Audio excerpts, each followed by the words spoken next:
Yeah, I mean, I'm a huge Barack Obama fan, so I was actually pretty excited that she dropped out. And, you know, I'm not just going to vote for somebody just based on the fact that they're a woman or a man or something like that. She actually stayed in it longer than she should have, and then it was clear that Obama had more support for a long time. I thought it was a smart move on her part, because I think that at that point she realized that Obama kind of had the Democratic nomination. They tried to portray Hillary as being more weak by showing the clips of her being more emotional. I remember that I would see on CNN that Hillary Clinton was wearing like shirts that were so revealing and provocative and oh no, and that was sexist.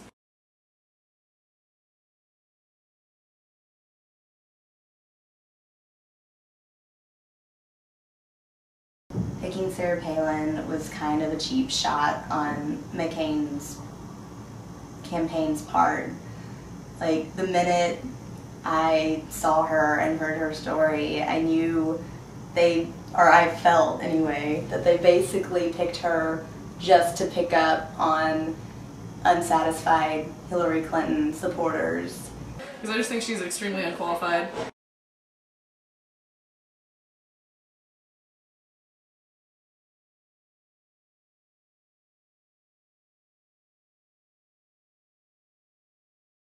I mean, it's obviously not solely on her gender, but it's very clearly on her gender. In fact, I think she's pretty opposite of a lot of the concerns of female voters. Like, for example, she's for abstinence-only sex education, and, you know, it's been proven over and over again to not be effective. And she is pro-life, you know, she's not for women's choice.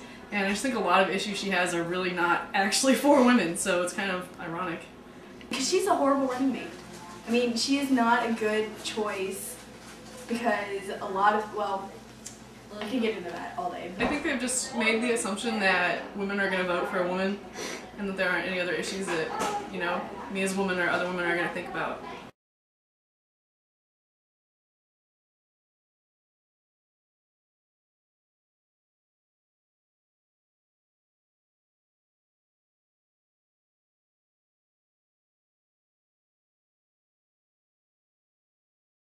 See? Yeah. That's what I'm talking about. That's the whole, like, Hillary Clinton thing that happened, you know, whenever that was.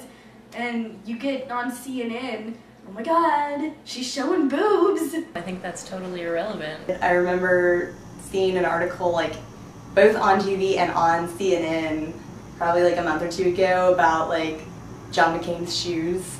He was wearing, like, $600 Ferragamo loafers or something, and it was apparently a news story.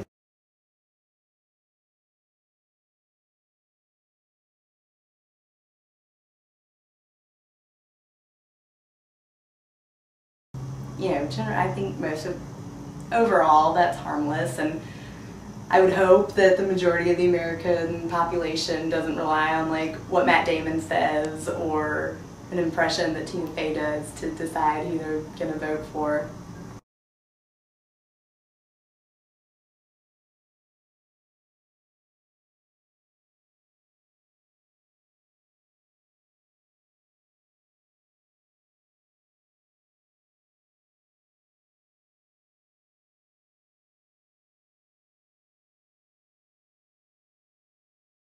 You know, because women are like, yeah, I'm gonna vote for her because women rock.